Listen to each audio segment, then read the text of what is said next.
Rusty Quill presents. Push the Roll with Ross Bryant is intended for mature listeners only. Check the show notes for content warnings and please listen with care. Want to get involved?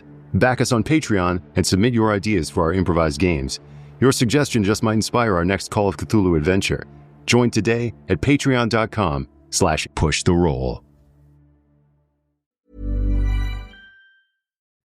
I'm Jake Stout, co-founder and CEO of Serval. We built Serval to automate the IT work that slows companies down. Onboarding, password resets, access to applications, my laptop stopped working. While employees wait for help, their real work is put on hold. IT desperately wants to automate this work, and that's why they need Serval. You just tell Serval what you want to automate in plain English, and it's built. No drag and drop workflows, no expensive consultants.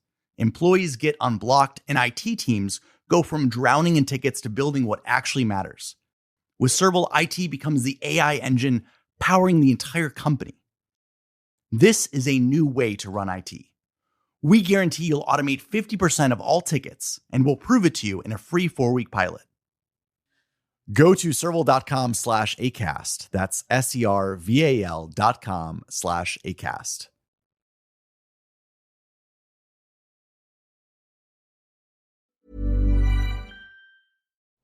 Back again, standing before the Gulf, waiting to jump, don't know where we'll land. What's up, everybody? It's Push the Roll, and I'm joined today by, what a crew we've assembled here. I'm so excited to be joined today by Paula. It's Paula Deming. Oh, hi, it's me. I'm tip-top and 100%. It's fine. Yeah. Great. Coming in hot is Paula, obviously bedeviled by some cold or other. Always good for audio content. Mm-hmm. It's great. I will try to sniff, not when I'm talking, so that it can be edited out. Thanks, Cup. I'm keeping it all this time, Paula. Oh, no. Well, great. I'm expecting Paula to get just raspier and Kathleen Turnerier as our session goes on. Oh, yeah. Oh, yeah. Ooh, let's play Romancing the Stone. Yeah. Ooh, you never know. It could be. But we're also joined by London Carlisle. Hey, everybody. It's London Carlisle, a.k.a. LC. And the LC stands for vitamin C because I've been taking my vitamin C and my immune system is tip-top shape. Great. Thanks Yes. for rubbing it in, London. Thanks. You're welcome. That's what we need. We are advocates of good diet, exercise, and supplements here. Feel free to smash that subscribe button and receive my special supplement stack. Mm-hmm. Yep. Straight to your bloodstream. Straight from your ears to your bloodstream. That's right. Great. We're all feeling fit and wonderful. And we've got Cup in the mix as well. Hello, I too am in peak physical shape for this recording. And don't forget, you can get a free case of Noni Aloha Miracle Elixir by subscribing to Patreon. Yes. Join our Patreon to get all the fine vitalizing salves and tonics that will prolong your life and make you a real demon in the sack. Oh yeah, it's me. I took the stop. We're going to have a lot of sign-ups and immediate cancellations. Yeah. And those dulcet tones you just heard wafting in, that masculine and demonic timbre comes from none other than Ify Wadiway. Hello, it is I, Ify Wadiway, sponsored by Athletic Greens. Make sure you get your Athletic Greens from your greenery. Yes. A distributor using codes PTR at checkout to get 10% off your first order. Thank you so much. If you do not put that code into Athletic Greens, It will not work. it will not work. Wow. Unless they choose to sponsor us, in which case I will begin to shill immediately. The only green dealer I know sells by the ounce, so I'm not sure if that's the same thing. By the ounce, that's a big deal. Damn. That's wholesale. That's the Costco of dealers. Yes. Well, we don't just do Spawn Con for various cons here.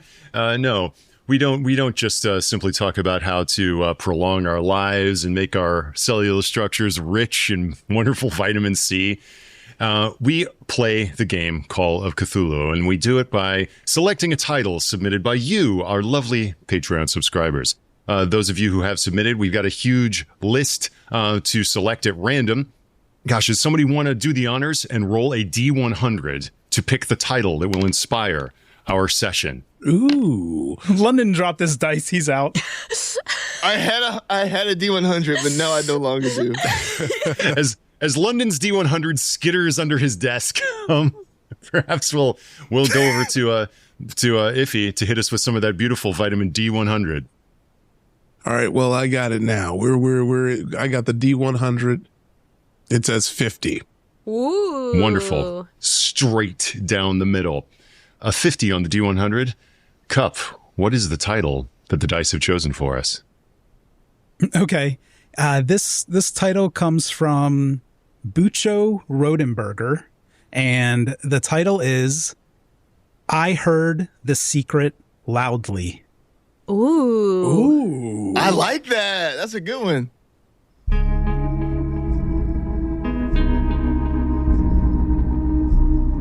The cosmos is a cyclopean infinity of chaos. Infinite branching paths stretching off to vistas in the distance that will drive the mind mad. Shall we shrink in the face of all this? Or will we climb aboard the chaos and ride it to the end, letting chance guide the way? This is Push the Roll. We're rolling dice against your Patreon suggestions to create improvised Call of Cthulhu adventures in real time, with themes of eldritch horror, the weird, the transhuman, the transmundane, the cyberpunk, the splatterpunk, the anything punk. We don't know until we roll. Anytime, any place, anything can happen when you push the roll. I heard the secret loudly. Yeah. Almost has like a noir flair to it. Mm-hmm. Yeah. It does, yeah. I heard the secret loudly. It does have a sort of like hard-boiled kind of flavor to it. Yeah. Ooh, yeah, I love that. I heard the secret loudly. I'm seeing the it's late. It's Turner Classic Movies. and suddenly I'm channel surfing over and I heard the secret loudly is just starting. A black and white film. Oh yeah. From the post-war.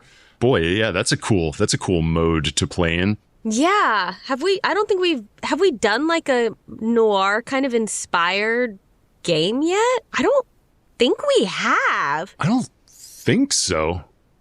Has anyone read Fatale before? No. What is Fatale? It was a really good comic book, and it was like eldritch horror noir that like I loved it. It was Ed Brubaker, Sean Phillips did the art. Oh, cool. Really solid, and it was just this like Cthulhu-esque monster. There was one story of this woman who just never aged. So like, yeah, I love it. Nice. That's great. I've looked it up and like the covers, it's like, femme fatale, obviously like woman with like the tentacles, in the... A femme fatale. Oh, interesting. Yes. Ross, I have to mention, before we get on to playing the cool game, you biased me. This is your fault, so I have to bring it up. The first thing I thought of was Miracle Mile, because after you mentioned that on Bout of Radness, I went and watched it, and the phone call, right? That's what I was thinking. Like, I heard the secret loudly. Yeah. Nobody else knows, but you're in on this devastating secret. Ooh. Miracle Mile, for those of you who are unaware, is a film about a. It starts out as a rom-com, and then our hero picks up a ringing payphone and hears that the world is going to end, and it takes a hard pivot into nuclear apocalypse. I am so glad you specified that because I definitely, for some reason, went right to the Green Mile, and I was like, That's a very different mile. I don't remember that starting as a rom-com. A little different. Yeah, a very different mile. But yeah, the phone is so evocative of that kind of noir era as well. Yeah. Now, the classic era of Cthulhu, of course, is like the 1920s, which I feel like in the popular imagination gets sort of folded into noir. Mm-hmm. But like the real era of film noir is the post-war. It's like it's the late 40s, early 50s. Yeah. It's the sort of hard-boiled vibe of a lot of people coming back from the war, feeling that the weight of that experience and feeling this sort of existential disillusionment of the of having experienced a trauma like that and being in the sort of conformist 50s, but while still dabbling in the life of crime. So I'm liking that sort of like 40s, 50s era. That also secrets are a big part of things like espionage, paranoia, et cetera, et cetera. I heard The Secret loudly. I'm also already like racking my brain to connect this to like an entity. You know what I mean? Like some sort of sound based shit, you know? Oh. Yeah. Very well could be. Hey, you know what? Before we get too in the weeds of thinking about entities, why don't we think about our players who surely will not be encountering anything supernatural. They're dealing with the more pedestrian drama of life in the 1940s. So let's cook up some noir characters. Maybe one of you is like a detective. Maybe one of you is like an ex-soldier. A gun moll, a femme fatale, a heist man, a heavy, something like this. Someone who would be in a Maltese Falcon or a Double Indemnity. Ooh, yeah. I also have to give a tip of the hat while we're talking about influences. When you talk of noir and Lovecraft, there's a absolutely bonkers made for HBO movie from the early 90s called Cast a Deadly Spell, which is basically like Who Framed Roger Rabbit, but instead of tunes, it's Cthulhu monsters. Weird. Weird. Wow. All right. Well, as the only femme, I suppose, as far as I can tell, not to make any assumptions about anyone here, but on the cast today, I feel like perhaps I'm nervous to do it, but maybe I could take on this, like, you know, the role of that, like, femme fatale type character in these, you know, the woman who walks into his office and is like, you gotta help me. Mm-hmm. But maybe I'm actually up to no good. I don't know yet. So I've downloaded the Dilettante sheet, and perhaps I'll say I'm, you know, a rich lady of means who maybe has gotten into some sort of trouble. I love that. And she needs help. She smokes a lot of cigarettes, too. Mm-hmm. That's what I've got for you so far. That's all you need. That's all you need. I love the Dilettante sheet. A wonderful all-purpose character sheet. So we got Paula as a dilettante, a lady of means on the make. Paula, I'll do my best not to call you baby the whole time. Like, since we're talking about Double Indemnity. That's all right. You know, it's of the time, you know. Just call me Doll. Doll. I think I have my eye on a sheet. All right. First off, when I think about noir, I also think about like the neo-noir, and one of the most famous of those, Taxi Driver. I want to be a taxi driver. Amazing. So I'm going to take that sheet. Oh, I love that idea, London. Like, you think of these types of scenarios, and I feel like the detectives in gumshoes are often like hitting the streets, like, and who are the people that know everything, that see everything, that have their eyes everywhere, that hear so many secrets from the back seat? Who better than a cabbie? Than a cabbie. Oh yeah. Yeah. I don't know why, but Stabby the cabbie is stuck in my head, so I might rock with that. Stabby the cabbie. Well, you know, naturally in these stories, you definitely need, you know, a PI. Yes. And so I think private investigator is definitely what I'm picking up, you know. Killer. They always have just OD names, you know, like I think Francois. Ooh. Yeah. Calhoun. Ooh, love that. Yeah. Frank Calhoun. His friends know him as Francois. Yeah, exactly. Francois. I love that. Francois Calhoun. We got our I'm wondering what Stabby's real name is, but his pals know him as Stabby the Cabbie. Stabby the Cabbie. and Paul is cooking up this. I've got it. I think now is the perfect time to bring in another member of the line of St. Clair. Yes! Which is a last name for those of you who don't know this about me already. This is a last name I realized I use a lot in Call of Cthulhu games, so now it's become a running bit. But I think I'll be Rita St. Clair. Oh, perfect. Ooh, Rita. Yes. Rita St. Clair. Rita St. Clair. Oh, it's perfect. Rita St. Clair.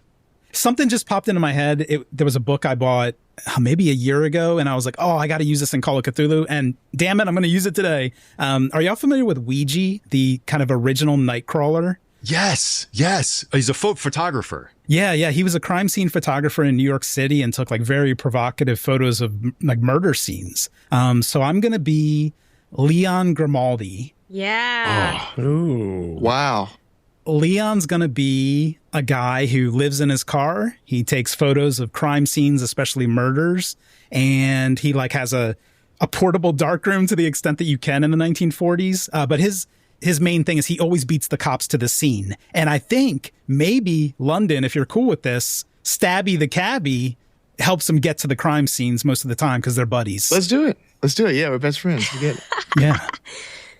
So, like, physically, I'm imagining Leon being, I mean, he kind of looks like a tough, right? He's like a thick guy. He's got broad shoulders because he's always hauling these, like, all this camera gear all over the city. I'm actually thinking now that his portable darkroom, it must be maybe London. It's even like in the trunk of the cab or something. But we crawl in the trunk together. Yeah, exactly. But he's like a big tough guy, but he's also going to he's going to be soft in the middle because I think that Stabby and Leon like go to the diner all the time to hang out and eat pie. And we have our booth. Like an old married couple. Now, it sounds to me, we've got a cab driver, this photographer. And I just want to say, like, this is apropos, Ouija coming in. I don't know if any of you have seen the Oscar-nominated film Blue Moon of this year. No. Oh, I wanted to. Starring Ethan Hawke as Lorenz Hart of Rodgers and Hart. Yeah. But Ouija appears in that movie, taking photos after the premiere of Oklahoma. So Ouija was just in my head. Perfect. But we've got a cab driver, a photographer, a private eye. What are private eyes used for? This sounds to me like the sort of team that people often hire to surveil people, get secrets, and it's probably a lot of husbands who think that their wives are messing around. Mm-hmm. You know, all these strange things have been happening, and what if my husband is the one who's responsible for it? Gee, I don't know, but maybe you all could help me figure it out. Am I in danger? Great.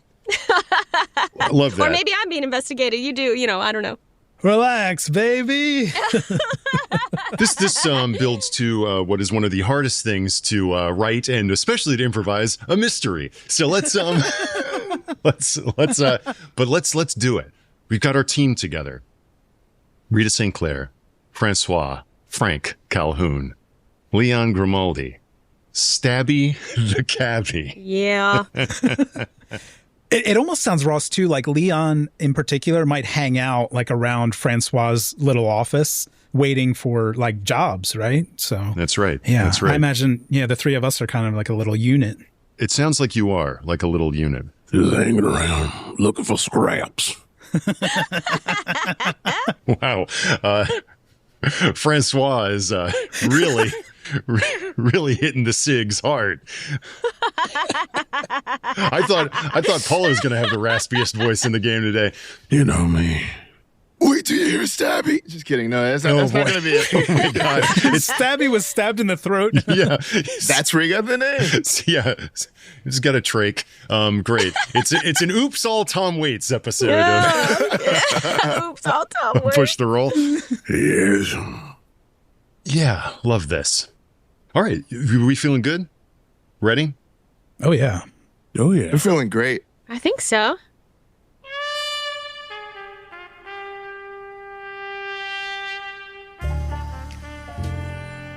The rain patters down on a city that keeps its secrets. The moon hangs low in the sky, but the thing that's at lower ebb is the hearts of the broken and the discarded that wander the back alleys of this city, shrouded in mist, and the steam comes out of every grill, wafting over the streetcars they pass by, through 1,000 vacant eyes and 1,000 broken dreams. Here, people scramble trying to make a buck, trying to get it out of here, never knowing if they'll succeed. But someone's reach has to exceed their grasp, or what's a heaven for, so the poet said. Well, these are some folks who just may never see heaven, because they sit in shades of gray, even though there's plenty who'd love to think that the world is black and white. See a dark sky. See a desk. See a telephone. There on that desk, its cable tumbled down onto the tabletop. Someone has just moved away from the phone, not even bothering to hang it up, because something is chattering on the other end, something that they don't want to know, a hard truth echoing in their ears, and they have heard the secret loudly. Chapter 1. The rain is pattering against the glass of your office, Francois Calhoun. What does your office look like? I'd say it's pretty simple. There's a lot of mess on the desk. You know, piles of cigarettes in an ashtray, scribbled notes. One of those, like, desk lamps that it kind of has that, like, green, the green kind of, like, a shade on it, and it, like, looks over that, one of those things. Crammed with material, papers overflowing from cabinets, and one of those lamps that's like green, man, is sitting right there on the table. And that is the only glow illuminating this dark room. Perhaps the only other light source comes from a couple of cigarettes from off in the corner, being breathed in deeply from two cohorts of yours, Leon Grimaldi and a certain taxi driver with a very colorful nom de guerre. Yeah, let's get to work. My landlord don't accept atmosphere. Yeah.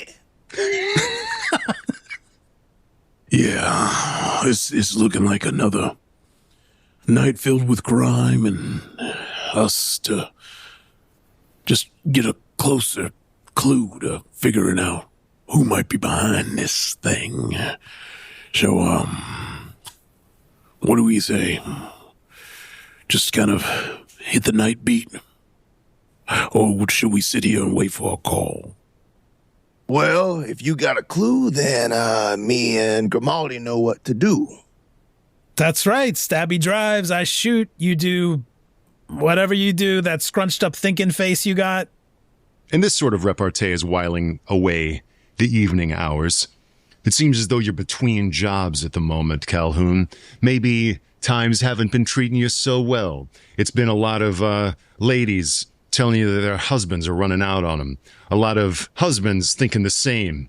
Grimaldi, you've taken so many photos of people in flagranti that you could publish a nudie magazine in your spare time.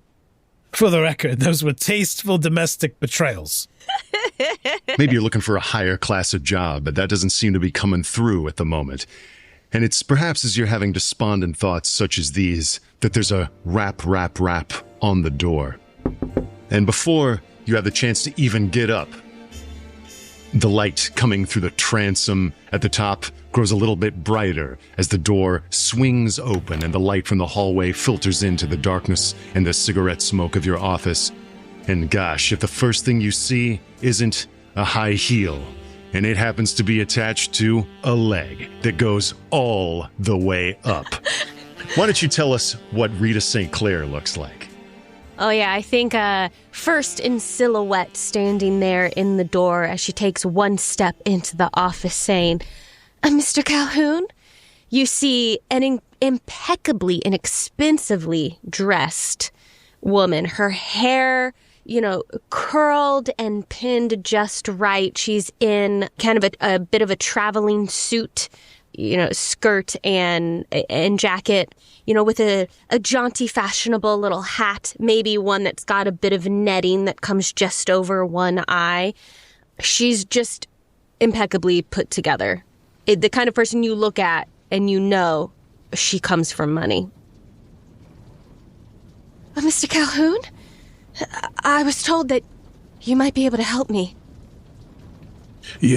I'm ready to help anyone who comes knocking on my door. And what? Well, I guess I'll start with, where was the last place you saw him? Well, that's the thing. I haven't seen him in a while, but these crazy things keep happening.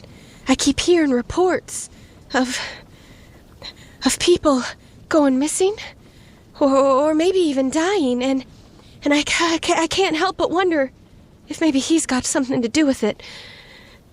That's right. You have been hearing reports of people going missing, people dying, and maybe he does have something to do with it, Rita St. Clair, because your husband, Constantine St. Clair, has changed quite a bit lately over the past months, keeping strange hours. At first, maybe you did think that he was running around on you and two-timing you, that he'd found some sweet chippy to keep on the side, but now you aren't so sure. Last time you see him, it's as though his eyes look a little bit more sunken, his demeanor a little bit more harried.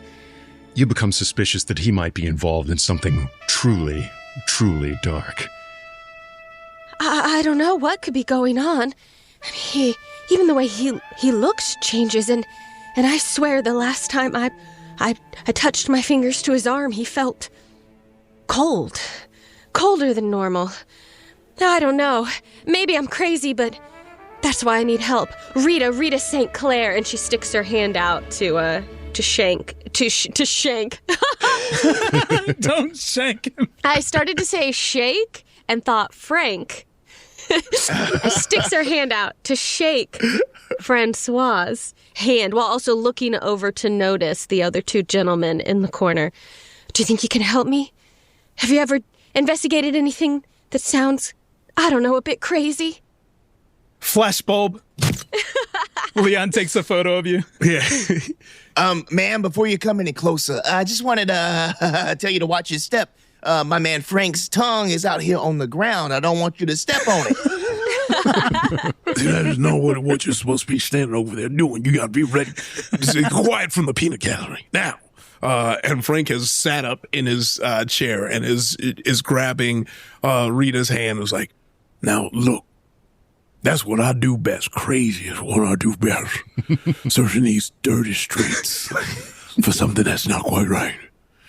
And normally it's been used for infidelities. But I'm ready to be in search of missing peoples.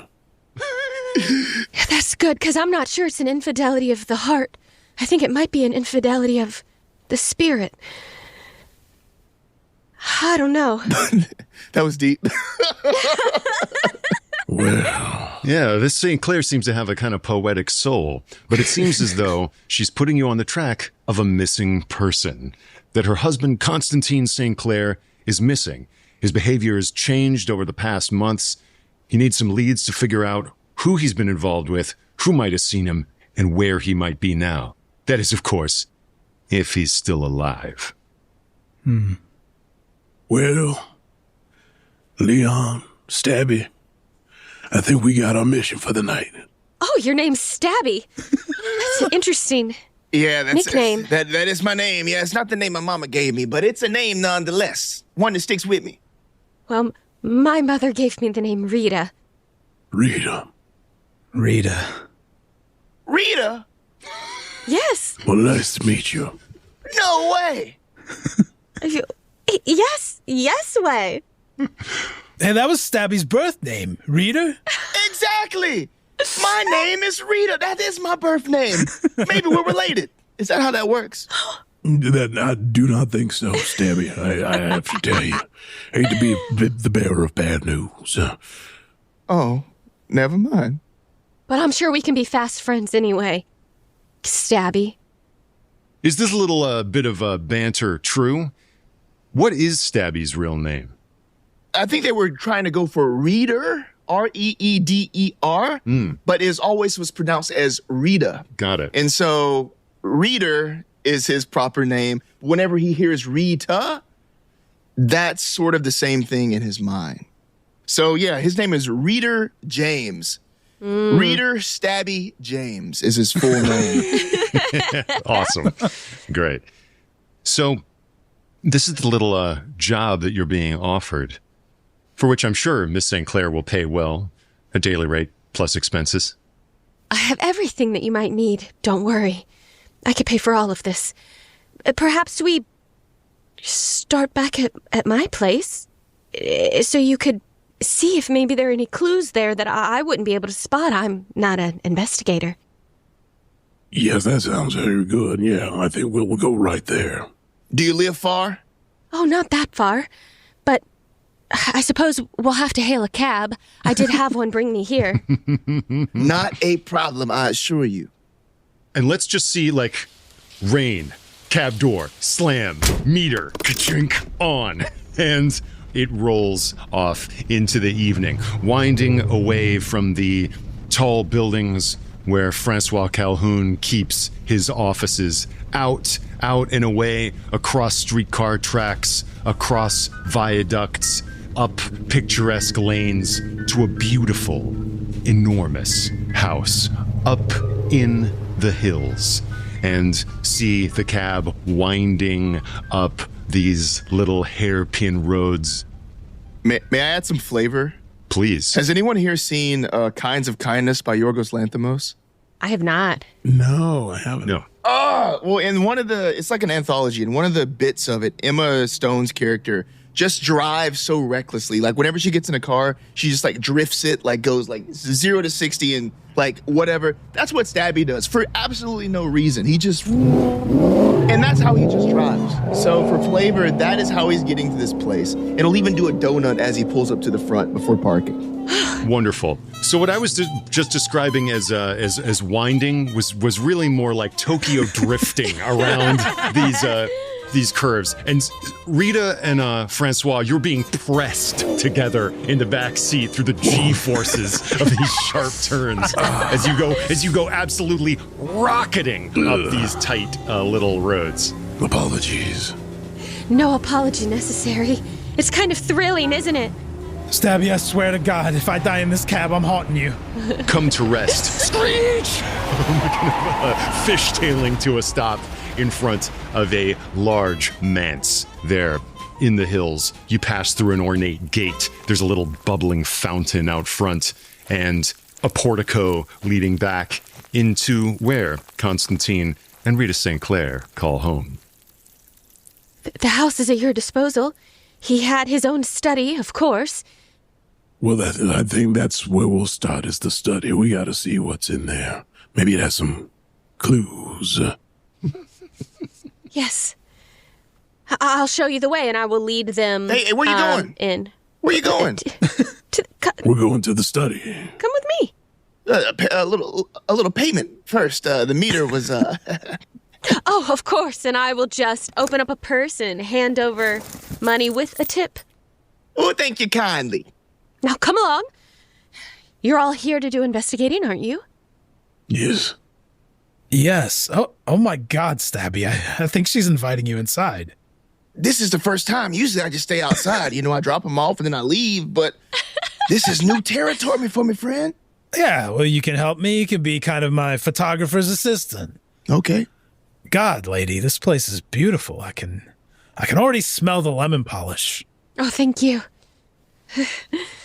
Yeah, it's absolutely gorgeous in here. Rita St. Clair, what does the interior of your beautiful gilded cage look like? Oh, gosh. It's, like polished wood floors, like ornate wood kind of paneling on the walls. One of those, like Sunset Boulevard style, like staircases. Mm-hmm. As you walk in, that wraps around the side of that entry room and up to the upper levels. just room after room after room, furniture that has clearly been in the family for generations, Victorian style, settees and things. And then I lead them down a hallway into a door that would be Constantine's study, which again is, the walls are bookcases, and there's a desk and a fireplace in there, and one of those green lamps, lamps with like the green. An absolutely essential green glass lamp there, throwing its light. There was one on the dashboard too of Stabby's cab. Yeah. And I'll open the door, say, I've always had access here. He's never kept anything from me. But recently, he was spending more and more time here. When he was home, it was less and less. Please, feel free to look at anything. I have nothing to hide. All right. I think I'll start by the desk and start looking around that area. Leon passes Rita and gives her a quick wink. Don't worry, Mrs. St. Clair. You don't have anything to hide. Yet. And then walks into the study. Ooh. Okay, I'm making a note that I don't like Leon. And Stabby follows close behind him and just says, yeah. All right. Hey, Stabby, how does every rich dame in America get a Venetian blind shadow, even in the middle of the damn house? It's incredible. Who is Venetia? She leads you into the room that has been described. Your shoes march over a tiger skin rug on the floor up to the desk. And give it a good search. Give me an investigation roll or a spot hidden. All right, you got it. It looks like I got an extreme success because I rolled a 9. Nice. Whoa, nice. Some people might think Frank Calhoun is a busted down rummy of a detective, but you know what? Who said that? I'm just repeating some things I've heard, Frank. Stabby and Leon are in the corner talking about that. Yeah. Everybody in the back of my cab is saying that. I didn't say it, but I heard it. And that was a spot hidden? Yes, spot hidden. Wonderful. And you're just kind of looking over the desk. I cannot, the green of this lamp. Oh my God, it's so green. You're rifling the desk. On the top of it, you see various papers strewn about, many of them having to do with stocks, bonds, financial accounts. Looks as though Constantine has been looking over his financials. As you go looking through the desk itself, in the top of the desk, as you pull it out, just underneath the blotter, there's a .32 caliber snub-nosed pistol in there. And perhaps the sign of a little bit of fear that someone would want some protection like this. Mm-hmm. As you're going through it more, it's a lot of stuff that would normally be in like a gentleman's desk. A lot of financial paperwork, account books, nothing that's kind of giving you a glimpse of a paranoid mind. But you do notice that there's a telephone on the desk, and you see that it's disconnected. That the little horn is off of the stalk. It's one of those phones that's in two pieces, where you take the earpiece off of the stalk and talk into the end. The earpiece is kind of drooped down onto the table. I will say that as you rifle through the desk, you kind of lift up something, and you find a gold leaf covered calling card. It just says on it, there's a big ornate Art Deco, looks like a letter C on the card. And that's it? Like there's no number or anything on it? You reverse it, and there is an address. You do find an address here.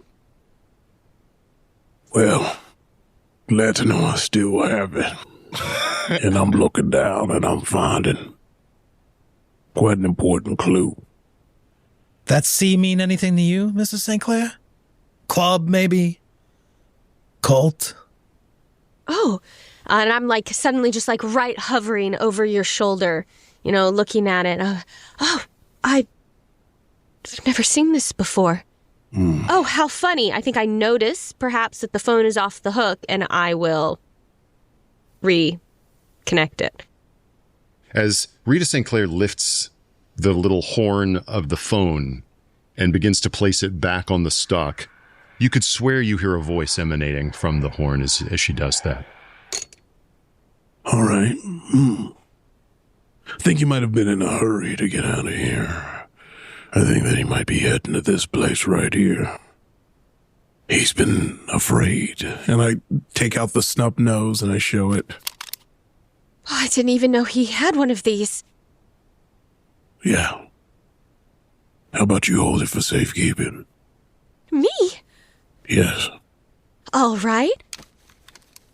And she acts like, what? Me? I could never. But the way she takes the gun, it is clear that she knows how to handle one, gun safety, and how to shoot it. That being said, this works. I do have 45 in handgun. So yeah, she's gonna act like, what? I could never. Me, a woman with a gun? But she takes it like someone who clearly knows how to shoot. Yeah. Yeah. And you know, I think Frank notices this, but then just goes,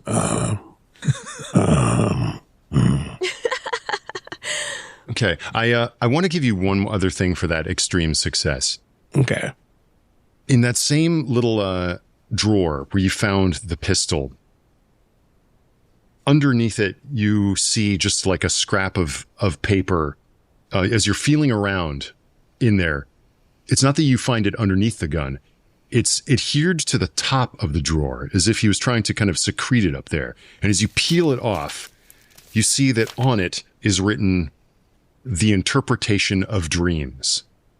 The interpretation of dreams, Well, I got some dreams I'd love to interpret.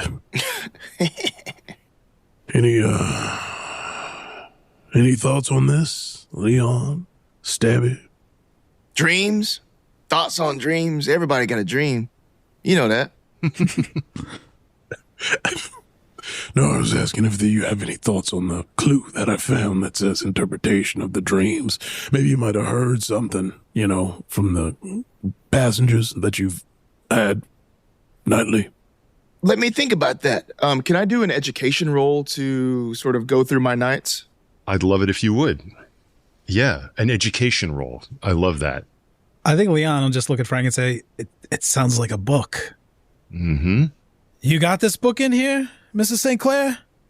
Big house like this? You gotta have every book ever printed. Oh, there are books everywhere here. Look around. I would like to spend 3 points of luck to have an extreme success. Ooh. Wonderful. This conversation between Leon and Rita is going on. Sounds like a book. Yeah, we've got lots of books. Do you think that Reader James has been to college or has been to university? Or is he a graduate of the School of Hard Knocks, so to speak? Reader, he has not been to college. He doesn't even really have like a high school education. He has been working for years in order to support his family, in order to support himself. And so he's been focused on that. But the education has really come from driving and listening. He's a good listener. I love it. And he is great at taking in information and retaining that information. I love it. So Leon's all about the visual faculties, and Reader Stabby James is all about the auditory, soaking up secrets through his ears. And perhaps it is on a night ages ago that you got a particularly chatty Kathy back in your cab. No, my analyst is wonderful. In fact, he's from Vienna. I'm learning so much about myself. It turns out that the reason that I really despise my tyrannical father is because I'm in love with him in a sublimated erotic way. Well, that's nasty. That's what I said. That's what I said. But Dr. Polinovitz says that it's all there in Sigmund Freud's interpretation of dreams. That Polinovitz, Sminovitz. Listen, the only good thing that ever come out of Vienna was the sausages, okay? But I'm curious. You've piqued my interest. really break this down for me. Dreams mean what?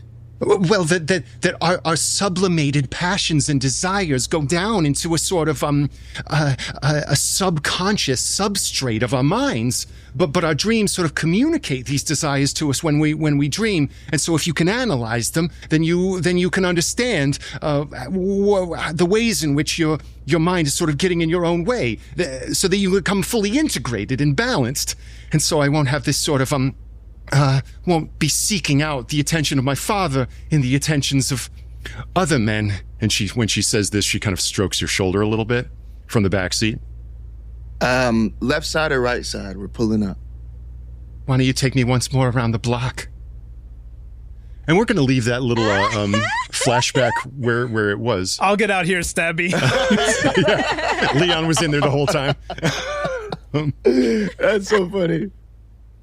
And you know that, The Interpretation of Dreams, that's a book by Sigmund Freud. And yeah, there are lots of books here. In fact, if memory serves, the first thing Rita said when you walked in here was how there are books lining the wall. Well, maybe we should find that Interpretation of Dreams book, because our next clue might be right in there. Absolutely. Frank? Yeah. I just got to warn you. I know you've seen a lot of stuff in your time, on the streets, patrolling, doing all your investigations. Of course. There is some freaky shit in this book when you find it. I'm not scared of anything too freaky. As a matter of fact, I'm searching for the freaks so I can put them where they belong. In jail. Thought you were going somewhere else with that, Frank. If he started and then if he remembered he was Frank. Oh, man. Now, the problem is with all the books here is they used to be kept in a very precise order, alphabetical and everything. But lately, Constantine has been so erratic. Everything's all mixed up. We'll have to look and see if we can find. But I'm sure it must be here. Oh, here it is. Oh, that was lucky. Leon. Oh, Leon, you just found it? He lifts one side of the chair. Oh, cool. Right under the chair leg. You believe that? Oh yeah, I was keeping a short leg of the chair up. If that's cool with you, Ross. That you found it on the floor? Yeah, I think he would just hold it in front of Stabby, kind of looking for marginalia, like any notes that Constantine may have made in the book. Yeah. Yes, there is marginalia in here. Why don't you, just not to put you in jeopardy, you found this book, but I'd love to get a library use roll to see how well you kind of like interpret what you have found, so to speak. I have some library use as a journalist with photography skills. Roll it up. Oh, I missed. So 55 over 45. I could spend 10 luck. You could push the roll. Pushing library use is always pretty interesting.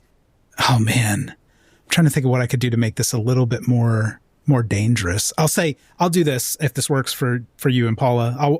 He's going to take the book and walk over to Rita and say, Mrs. St. Clair, I can't make out your husband's handwriting. It seems, I don't know if this is like Cyrillic mixed with English or looks like some sort of ransom note. Could you help me out? Oh gosh. Wow, his handwriting didn't used to look this way. Constantine, what was going on? I'll do my best, and I'll try to help interpret my husband's handwriting. Okay, great. So you're getting another set of eyes on things here. Yeah. So if you fail this push, do I take heat for it? Sound like you kind of making you look at it. It sounds like you're making me say the Latin out loud. No, I feel like it's still got to come back on me, but I did fail with I was so close both times. 49 over 45. Oof. Okay. You failed your push. Mm-hmm. Interesting. Okay. And you're thumbing through. It's regular old English marginalia. You can tell that he's like just sort of like interesting, lots of underlining, stars, and you're kind of thumbing through, and you find some writing on the side here, and like you can't quite make it out, and you're asking Rita to kind of tell you what it says, Rita, what you read is, old visions wake, thine opening eyes gleam black with clouds of other skies. As from demoniac sight, I flee into the haunted night. Oh, Constantine, I need a drink. Anyone else need one? And of course, there's a little bar cart in here, and I'm going to go over and just pour myself some gin. Yeah, and the fail on that push roll, Leon, as she says that, is that you are holding this book, but you did not notice as you were hearing that, as you were thumbing through it, there is a hollow space in it. And you suddenly feel a little crunch and a pierce on your finger. Uh-oh. Oh, son of a bitch. Oh. Motherfuck. Ah. He opens up to the hollow space to see what just stabbed him. Flops open to the end, and you see in there a little vial that has been set into a little carven recess in the back of the book, which was right over your finger as you were holding it, sort of showing its contents to Rita St. Clair. But with this positioning, your finger sort of depressed into the hollow space, and it is like broken. And a sort of purple fluid is now staining the interior of the book. And you can sort of see a little bit of it lingering in the blood on the cut on the ring finger of your left hand. I think he's like staring at his finger. And you said it's purple? Yes. Should I roll sand for that? It's just some purple ooze. That's probably pretty frightening. Sure. Who am I to stop you from rolling sand? Yeah, I photographed blood in gutters, bathtubs, hotel carpets. Yeah, one time in a birthday cake. Blood's got a look to it, and this stuff looks like it oozed out of a bruise or something. I mean, it's purple. It's too purple. And I think it stands to reason that you're like, what the hell is this? Like, Yeah. I did pass that. I have 35 under. Well, I hope my sand's higher than 35. You lose no sanity. You feel like some sensitivity and tingling around the cut. So that's what you've got right now. You had this pistol, the interpretation of dreams, that odd little bit of poetry, whatever the hell this is that's leaking into the pages, making them soggy in your grip. Maybe the book, like, thump, falls to the floor, and you can see it now right next to the jaws of the tiger skin rug there that is sort of luridly leering at the book. And I am a bit of a chemist myself in developing photography. Would I know anything about, like, identifying this substance, I wonder? And your kit is outside in the trunk if you need it. Yeah. Sure. Yeah, you want to make a chemistry roll to see if you have a sense of what this is? Absolutely. God damn it. I needed a 45 last time, so I have 45 over 20 this time. Ugh. It's a purple goo. It's pretty hard to tell without, like, instruments being brought to bear to know what this is. Yeah. I will say that the little cut, it's painful. It does feel a little bit numb. You got anything to help with a cut, doll? And he's going to show Rita the cut finger. I'll take some of my glass of gin and just pour it on his cut. Like that, disinfectant, you know? What's the big idea? Yeah, it stings. Yeah, the big idea is disinfectant. We have no clue what that bubble fluid is. Come on, at least use the expensive shit next time. Yeah, can you pour some of that? Can you pour some of that in my taxi? It's a little dirty. It needs to be disinfected. Stabby, gin ain't gonna make a dent, buddy. No, but if anyone wants a drink. Yeah, I think I'll have a cognac on the rocks. Of course. And so I'll pour cognac. Yeah. I don't know what that would be or why he would have that in a book. Seems like there's a lot of things we're about to find out about your husband that you might not know yet. Seems like it. Well. Secrets are a touchy business. I hear secrets all the time, and it sounds like there are some secrets hidden in here. It does. Leon's wrapping up his finger. Secrets are only touchy till they hit the paper. Then it's 5 cents a copy.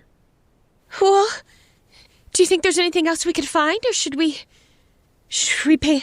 Ding-a-ling-ling-ling-ling-ling-ling. Oh. Ding, ling, ling, ling, ling, ling, ling, ling. I think it's for you. Ding, ling, ling, ling, ling, ling, ling, ling. Okay, I'll go over and I'll pick up the phone. Oh, Constantine, is that you? K504, will you accept the charges? Yes, of course. And all you hear is static coming through the horn of the phone. Hello? Hello, Constantine? You're gonna have to speak up. It's just static on the other... I can't really hear you. Can you give me a listen roll, please? Because right now all you hear is static. Yeah, I sure can. No, that's a 72. So I can't hear anything, I guess, other than the static. Yeah. Your ear reaches out into this humming thrum, waiting for something to resolve. I'd like to come up and just like, mind if I... and reach for it? Sure. I don't think you'll be able to hear anything. This is Francois Calhoun. Here, I'm a private detective. Now, if you've got yourself in any type of trouble, we can help you out. Just speak to me. Give me a listen roll. I will try my listen roll. Yeah. Oh man. Uh-oh. Well, so you help me here because mine is 30. I rolled a 33. How do I use my luck? Great. So bring your luck down to 42 and you'll have a success. Oh no, I'm still gonna burn it all. I'm burning it all to get the extreme. So you're getting an extreme. Yeah. Sweet. Okay. Yeah, I gotta hear. I gotta look cool in front of Rita. Wait, Rita or reader? Both. All right, so that's gonna be a 32 to get to a CX. Okay, great. So you now have an extreme success? Yes. Wonderful. You take the horn out of Rita's hand as she's asking for Constantine to answer her. You press it to your ear, and you hear that same static thrum. It sounds like wind rushing down a tunnel. And as you listen, hearing nothing but this misty, inchoate static, you get lucky and you hear something.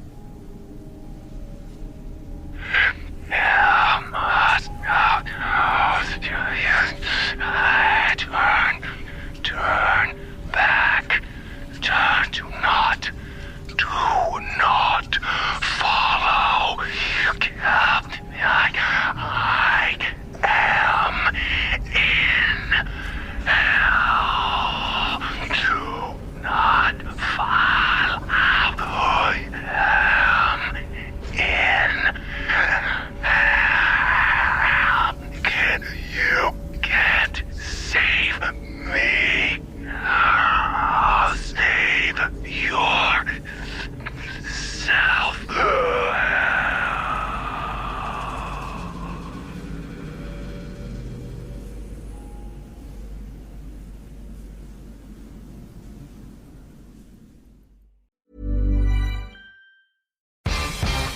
Okay, caller 1 wins courtside seats to tonight's game. What? I won floor seats? You did. I've been calling for 13 months. Wait, Chris? Yes, I finally did it. What are you gonna wear? Men's Warehouse. They've got today's looks for any occasion, and I need to look like a celebrity. Don't want to stick out. Exactly. They've got Chill Flex by Kenneth Cole, Joseph Abboud, and a tailor at every store for the perfect fit. Congrats. You can stop calling now. Not a chance. Get any look for every occasion at Men's Warehouse. Love the way you look. Liberty Mutual customizes your car and home insurance. And now we're customizing this ad for your morning commute to wake you up, which could help your driving. Science says that stimulating the brain increases alertness. So here's a pop quiz. How many months have 28 days? What gets wetter as it dries? What has keys but can't open locks? If you don't want to hear the answers, turn off this Liberty Mutual ad now. 12 months, a towel, piano. Enjoy being fully alert. Liberty, liberty, liberty, liberty. Your love deserves a ring as unforgettable as the moment you propose. Select a Tacori engagement ring with signature design and unmatched beauty. At Mervis Diamond Importers, we are the premier source for Tacori and the world's finest diamonds. Let our experts guide you in finding the perfect symbol of your forever. Mervis means more diamonds, better quality, and the most value. Mervis Diamond Importers, DC's first choice for Tacori, engagement and wedding rings, and the best diamonds. MervisDiamond.com or 800-HER-LOVE. Thanks so much for listening to Push the Roll with Ross Bryant. You can follow me on Instagram at RossBB, and if you enjoyed the show and want to shape future episodes, find us at patreon.com/pushtheroll. Subscribe, submit your title ideas, and help decide where our next roll takes us. Catch you next time.